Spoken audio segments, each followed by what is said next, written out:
I'm Dr. Alan Perel, and this is Conversations in Medicine. This program brings cutting-edge medical topics to the Staten Island community.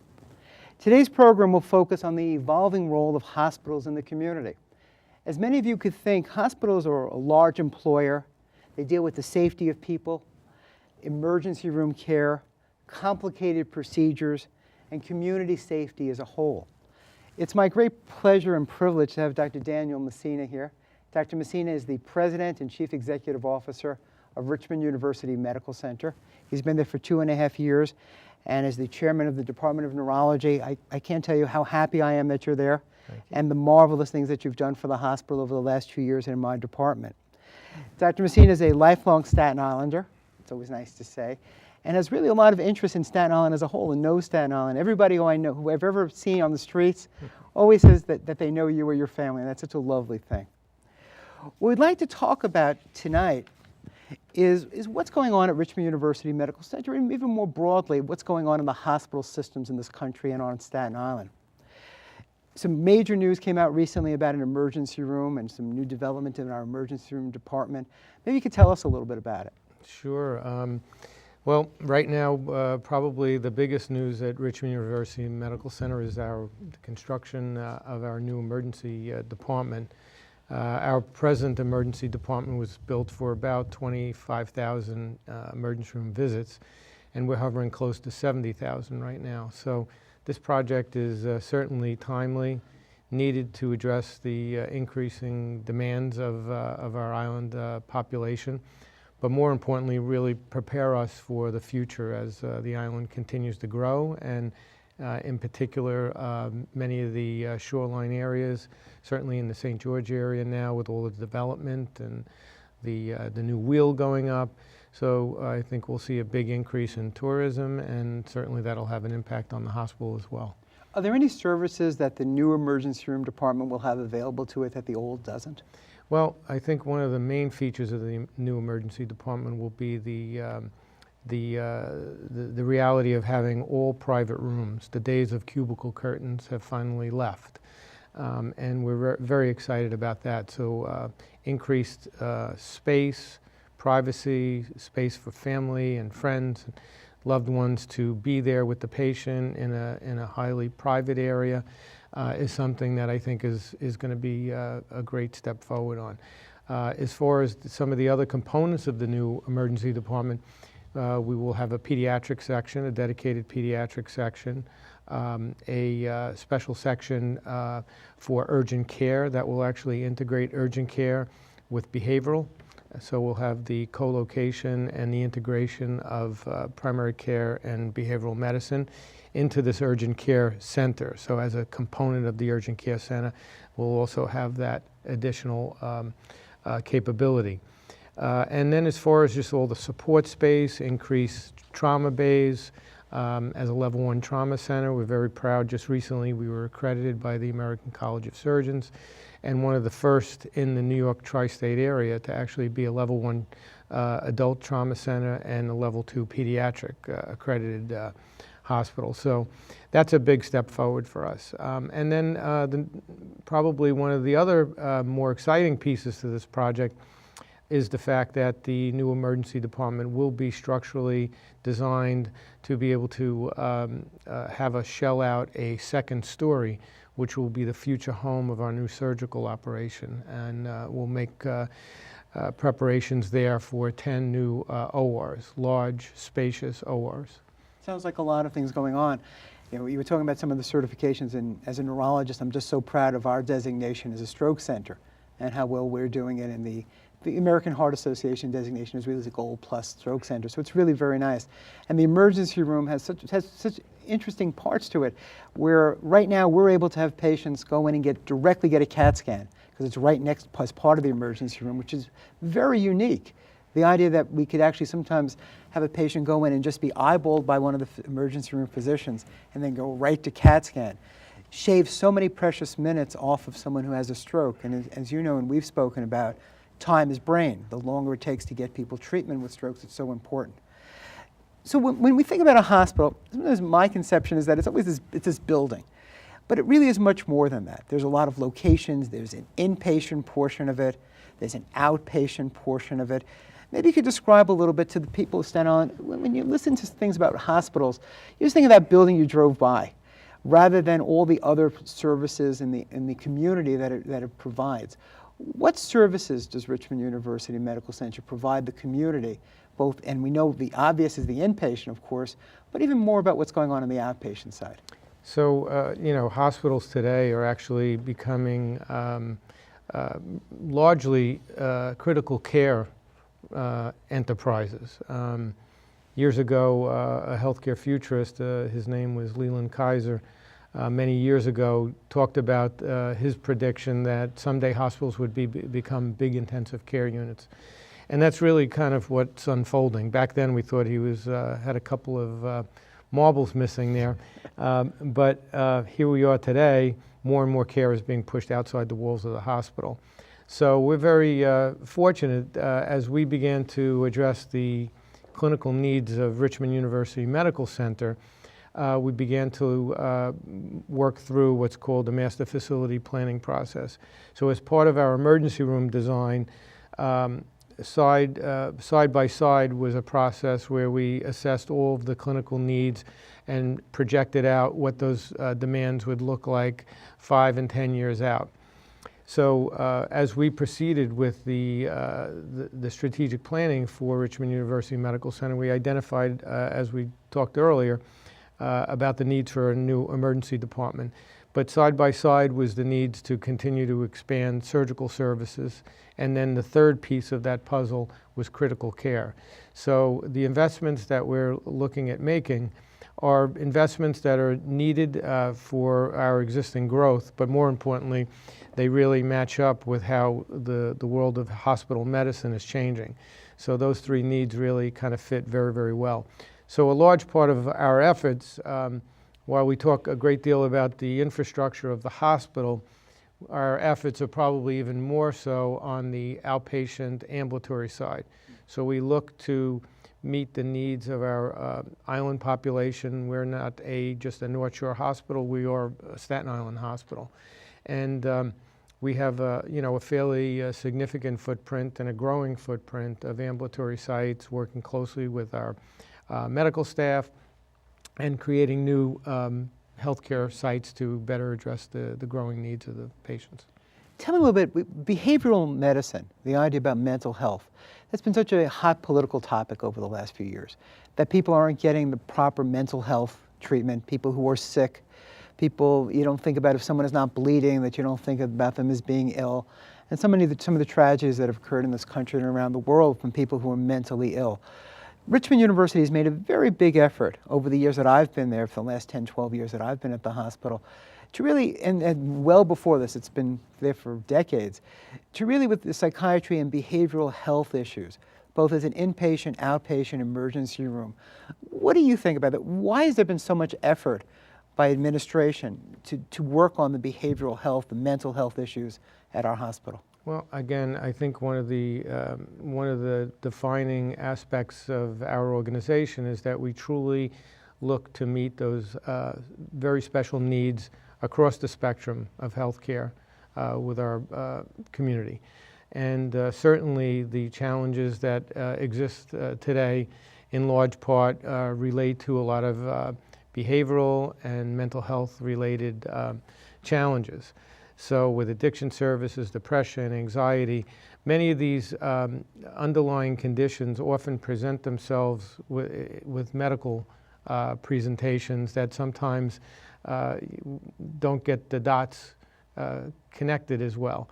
So I'm very proud that we have really made the investments on the behavioral side, because this is really, I think we're at a very important time in our world that I think we see the importance of really addressing these needs and not being so focused on strictly the clinical medical side, but really addressing the underlying behavioral challenges. It's interesting, being in medicine, I've been in practice now for about 25 years now. It's scary to say. The pendulum always goes back and forth. And I think over the years, as a physician who's been the president of the Medical Society and been very heavily involved in academic medicine, There have been a number of times we've seen so many procedures done as outpatients where we sort of cringe that they're being done in a place where the supervision might not be as good or things might not go as well. What's your feeling about what should be done in a hospital setting, what should be done in certain other kinds of settings? And I think it's always interesting for the community, for people who are just watching us tonight, to say, my doctor said, or someone suggested that I have this procedure done at X address rather than in another place. And I think some procedures obviously can be done in doctors' offices, can be done in different ambulatory settings. But what thoughts does the hospital have about what should really be done inpatient, what should be done outpatient, and safety issues for the community with that? I mean, I would obviously each patient is different. Certainly, I would defer to the patient's physician, and certainly to help them make those choices. Depending on the condition of the patient, a certain procedure done in an ambulatory setting for a certain patient might present a higher risk based on the patient's clinical condition, or it might be perfectly fine not to have to worry about losing that hospital backup, if you would. Hospitals do ambulatory surgery all the time, and there's growing visibility of more and more outpatient centers, freestanding ambulatory surgery centers. But I think it's a very specific, patient-specific choice that needs to be made in conjunction with the patient's physician. And just to talk about Richmond University or even any hospital, I think the key is the relationship between administration and the physicians. The idea that it's always able to, at least at Richmond University in my experience, it's always been able to talk to everyone there.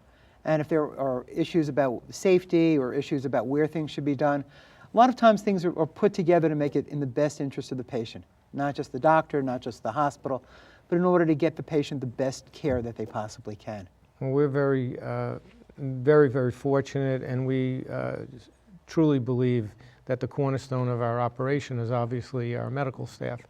In years past, the perspective was that the patient was the hospital's client, and that relationship has kind of evolved. Today, without the physician in the loop bringing the patient to the hospital, that relationship has kind of evolved and changed a little bit. So while the patient is always first and foremost, and in every hospital, certainly at Richmond University Medical Center, whenever we have to make a decision, the first question that we ask is what is best for the patient. But I would have to say that the medical staff, the relationship with the medical staff at Richmond University Medical Center is a very unique one. We really look towards our docs to be part of the decision-making, part of helping us formulate our strategy. As an example, we have a strategic planning committee at the hospital that helps identify where we are today and where we want to be tomorrow, and mapping out a strategy. Over 50% of the committee is populated by physicians. On our board, certainly we have a wide representation of physicians on our board as well. And again, one of I think the defining characteristics that has made us continue to do well has been the committed board of trustees, which are community members that are deeply committed to doing what's best for Staten Island, and obviously helping position the hospital for meeting the needs of our community. Let's talk about what happened after Superstorm Sandy. A lot of the hospitals on Staten Island closed because of flooding. There were issues. Different parts of Staten Island have different geographical issues with regard to wind, with regard to rain, with regard to water levels. What did Superstorm Sandy teach the hospitals? And I'm not just talking about Rumsey, Richmond University, but your relationship with Staten Island Hospital over the last 4 years. Well, clearly, where we are located geographically on Staten Island, I think it's no surprise that we are really the only hospital in a non-flood zone. While a great deal of work has been done to help shore up infrastructure for future storms and future disasters, certainly our neighboring hospital continues to be met with the challenges of the local infrastructure. So while we, our neighboring hospital at Staten Island could continue to keep its doors open. The challenges are really the local infrastructure within the community to actually get to the doors of the hospital. So Richmond University Medical Center really presented a great safety net for the island, located where it is on the center of Staten Island, located high above, the water table there. We were fortunate to be able to, to preserve, full services and be that go-to place during major disasters like we saw with Hurricane Sandy. No, and that was, I lived through that, and we were there, and we were there. Well, many of the doctors were there for 2 or 3 days at a time. When you think about it, as a Staten Islander or someone, and I live on Staten Island, I'm always curious, do the hospitals speak to each other, Staten Island University Hospital and Richmond University Medical Center, in order not to overlap all the services, in order to provide efficient care for people out here? Well, we all know business and healthcare is no different. Competitors will compete. I think here on Staten Island, the two healthcare systems, I think while we compete very aggressively, I think at the same time we have a great line of communication with one another. So as an example, one of the most recent healthcare projects that came forward over the last 2 years was the Medicaid redesign project, or known as DSRIP, the Delivery System Reform Incentive Project, which essentially took the Medicaid population on Staten Island and created a new entity to help manage the medical needs of this population. So in the end, the two hospitals came together to form what we call a PPS. And the two hospitals have worked very, very successfully. We're one of, I believe it's 25 in the state of New York. And actually the DSRIP project on Staten Island has turned out to be one of the poster children for what a Medicaid redesign project should look like. So, and that's only been the result of great leadership from both hospitals, a great executive director that we recruited, Joe Conti, and we really were able to put together a great project and all of the necessary infrastructure to help avoid unnecessary admissions and help avoid unnecessary trips to the emergency room. As someone who has privileges at both hospitals, it's amazing the collegiality that we see. There's so many doctors who go to both hospitals. Our patients sometimes wind up in a different hospital. And the idea that everyone is working together in order to get records sent over, images sent over, just to be able to talk to someone about a patient. The emergency rooms have been so, as I use the word collegial, because we're healthcare professionals. We're really there to take care of people. And especially the doctors, so many of us go to the two different hospital systems and are proud to do that. It's so nice to hear that over time, there's been so much said and so much in the way of a relationship. With regard to emergency preparedness, I know that there are some programs that are done jointly by both hospitals. Yeah, so both hospitals are very fortunate to be able to receive FEMA grants. So certainly Staten Island Hospital has invested its FEMA dollars into the necessary storm infrastructure and resiliency needs of the organization. And on our side at Richmond University Medical Center, we have applied those dollars to stormwater management and also all of the exterior access points, windows, doors, etc. So we're very, very excited over the next year. It's been a rather lengthy process to put forward the design and get the approvals through FEMA, but we're very close to really beginning to see those dollars be spent on making some major improvements when it comes to resiliency and storm preparedness. And that's marvelous for all of us. Do you think Staten Island needs two healthcare systems? Well, I think it's with an island of 500,000 people, with lots of visitors, probably more so than ever, and a lot more planned with many of the projects that are underway on Staten Island. Clearly, we need two hospitals. We're the only borough without a public hospital. So that does pose additional challenges to both organizations. and clearly to be prepared for disasters and so forth, and given the increased demands that we have and some of our challenging clinical conditions, some of our disease statistics, which certainly need to be improved on Staten Island, there's an absolute business case for both hospitals.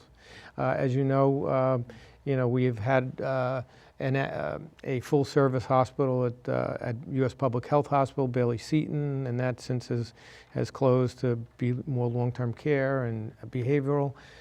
We had Doctors Hospital, where I started my career many moons ago, and that hospital's gone. Sunnyside Hospital, the old Staten Island Hospital on the other side of the island. So we've lost a couple of hospitals. So having two strong hospitals is a critical commodity for all of us on Staten Island. Absolutely, and I agree.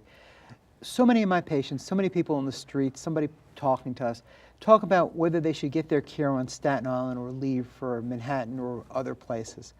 What are your thoughts? As someone who's a member of the community, someone who lives on Staten Island, what do you think about what's being delivered on Staten Island?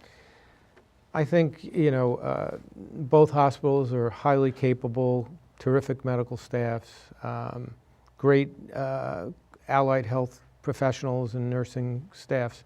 I think the lion's share of all of our healthcare needs on the island are more than adequately met with the care that's provided at the two hospitals on Staten Island. For those rare conditions, those esoteric conditions where there aren't lots of cases being generated on the island, certainly, considering an academic medical center in the city that has a higher volume of these specialized cases is probably very smart medicine.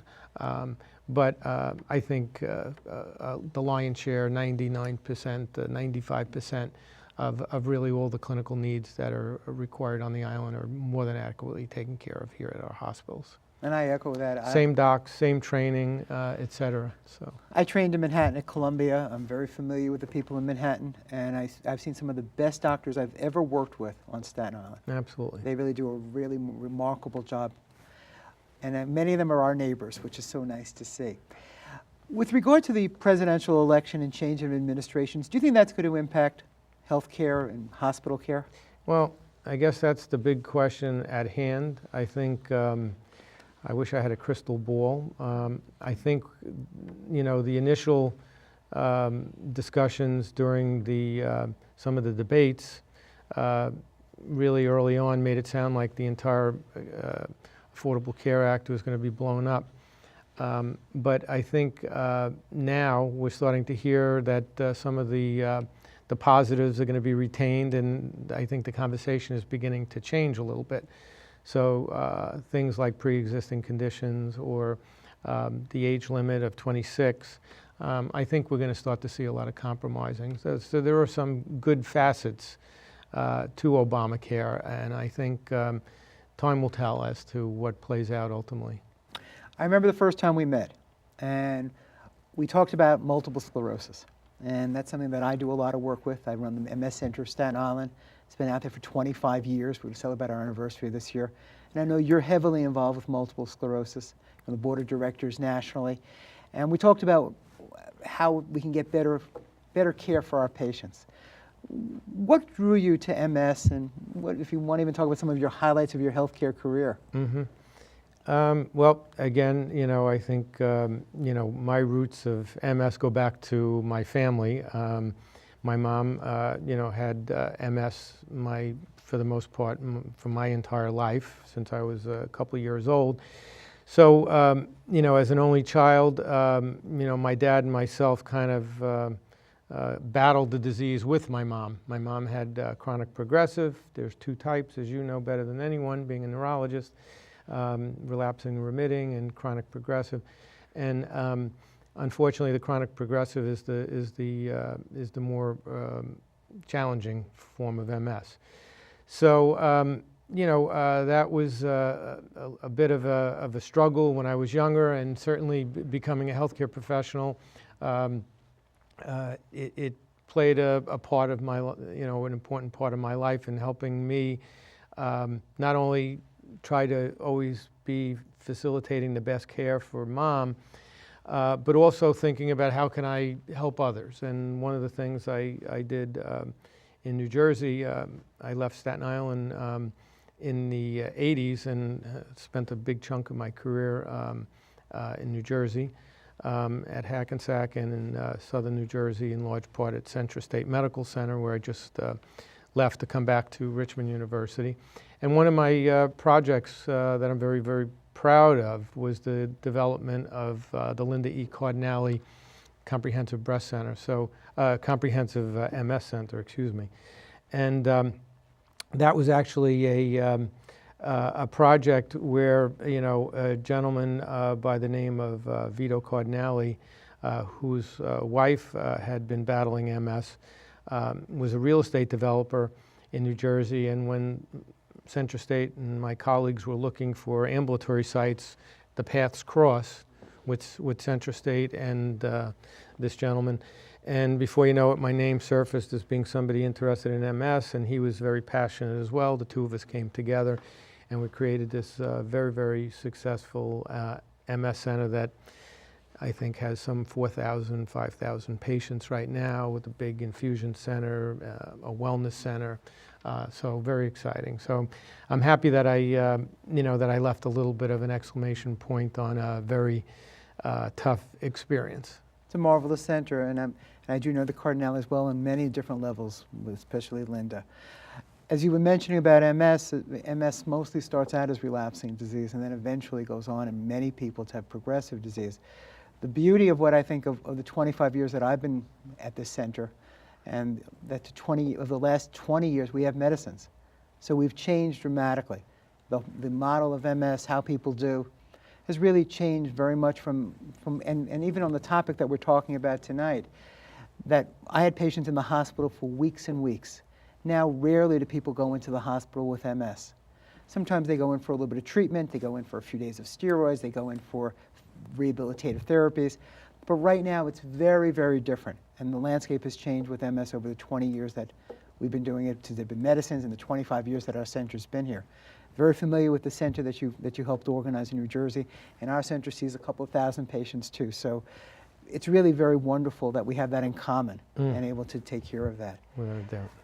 I want to thank you for being here. And it's nice to educate everyone and myself a lot about what's going on in the hospital. Sometimes we think of hospitals as these big buildings and somewhat sterile looking.